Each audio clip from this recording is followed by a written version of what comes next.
I was in a rural part of Mississippi, somewhere between Cracksdale and Greenwood.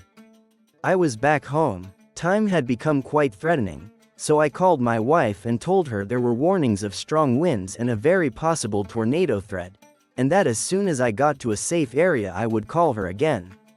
I had been driving for 14 hours, so I ate and had a coffee to keep me awake and alert.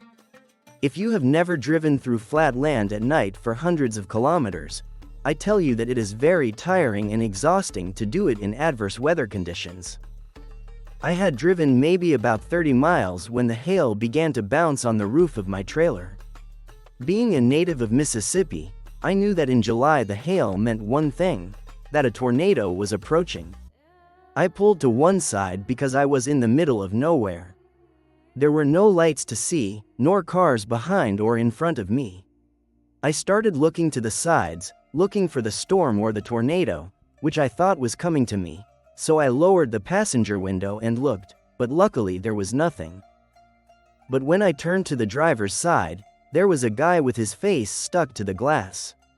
He was smiling from ear to ear. He was a pale, very tall man. But the smile is what really scared me. He had that grin from ear to ear, with twisted teeth.